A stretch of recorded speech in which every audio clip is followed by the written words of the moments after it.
Real estate prices in Canada have gone from absurd to astronomical in many areas, leading many individuals to truly gather that it is unaffordable. No country has put so much focus and attention on individual wealth being solely devoted to the price of their primary residence as Canada. In Vancouver, their new 15% tax on foreign buyers engaged in immediate effect, with new home sales dropping over 30%. More steps have been taken in order to stabilize the real estate in Canada and to deflate the bubble. You came here for the truth, so let me unveil that for you. We will get in to everything you need to know about Canada's new real estate rules. I'll discuss them as quickly and concisely as I can. Beginning with this, very important, effective Monday, more mortgage applications will undergo a stress test to evaluate a borrower's ability to make payments at a higher interest rate. Are they worried about interest rates rising? Is that what we're getting to?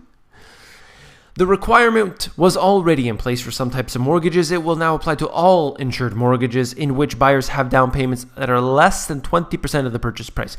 Individuals are able to buy property, very expensive property, without having much money at all. Yes, the prices of the real estate are high, but the actual amount of money that many people have been putting in has been relatively small. And they do this by being able to purchase insurance. That basically says, look, you are a risk because you don't have enough money, so pay us some insurance money and we'll allow you to do that. That's a loophole to get around not having enough of a down payment. They said they made things more strict since the subprime crisis from the US and said, no, we are not going to suffer the same way that they have. We are going to implement some laws. We're going to tighten restrictions. Nothing's been restricted. There has been no tightening. Now we're seeing just some little tidbits of this going on, but I don't believe that this is enough in order to really stifle the flames. And then we look at this next one. Starting now, an individual who was not a resident in Canada in the year the individual acquired a residence will not be able to claim the exemption for that year. So you have a lot of foreign buyers coming into the market and pushing the asset prices up. And that's the government's direct response related to this. So they are trying to so-called plug a loophole here, and whether or not that will actually work, we'll have to see. Many people don't claim that it's an investment property. They claim it's their primary residence, and they're trying to basically stifle that and try to prevent this from expanding even further. We'll have to see how that works out. This right here is out of the Globe and Mail, and it gets into the 4 changes that are taking place. And I will scroll through this here and just quickly try to deliver this to you. Expanding a mortgage rate stress test to all insured mortgages. What they're trying to do here is essentially say that if mortgage prices increase slightly, they haven't done much, but they're saying if they increase slightly to what the banks actually post, because you can always negotiate a better deal and the bank will just pretty much give you that right away. But essentially what's happened is, look, if the prices go up a little bit, are you going to be able to afford it? That's what this one means. Let's move on. Then, as of November 30th, the government will impose new restrictions on when it will provide insurance for low ratio mortgages. Just to quickly go over this. The new rules restrict insurance for those type of mortgages based on new criteria, including that amortization periods must be 25 years or less. The purchase price is less than $1 million. The buyer has a credit score of 600 and the property will be owner occupied. So they're making these, very, very small moves on the market and trying to just test the waters. I don't think this is really going to do much at this time.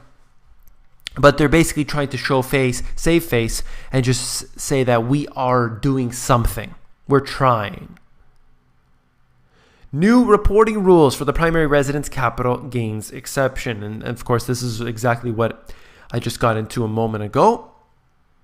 And the government is launching consultations on lender risk sharing, saying basically, look, if the individual goes into default, bankrupt, the government is going to have to pay up 100% on that. Now they're saying that this shouldn't be the case and that the lenders should bear some of that risk. I don't think this is going to go over very well, but we'll see how this has to really play out. These are the 4 changes. This is what's going on right now. I do believe that they are small in comparison to what needs to be done, but this is the way it is. So I hope that this was very informative for you. Now, for those who aren't from Toronto, for those who aren't from Canada, and you want to know how expensive are real estate prices. I know many of you are probably interested in that. What's expensive? Because everyone has a sort of a different idea. Well, housing prices in the Toronto area continue to soar, with an average price in September rising 20% to $755,000. Number of sales jumping 21.5%. The market is booming. It's red hot. But what has catapulted it into this territory? We'll discuss that in a moment. Look at this. The average sale price for detached houses in the Toronto proper rose to $1.29 million, $1.3 million for the average sale price. And the surrounding area, not even in the Toronto core, but the surrounding area, to $928,000, nearly $1 million for surrounding area of the core of Toronto.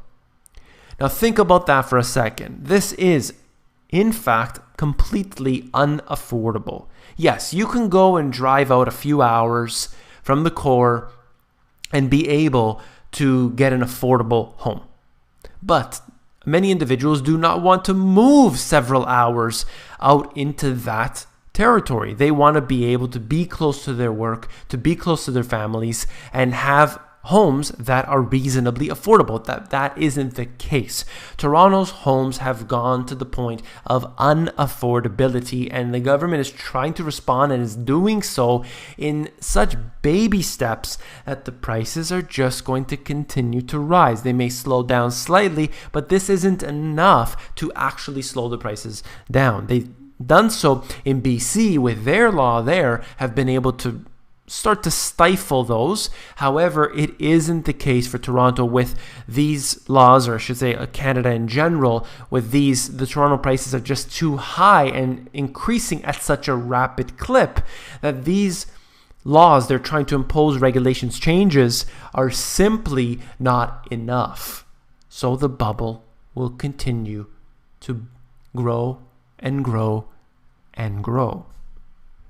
And last but not least here, I mentioned it in my book. I have this Money GPS hot point where I've only done these a few times throughout the book, things that are very, very important.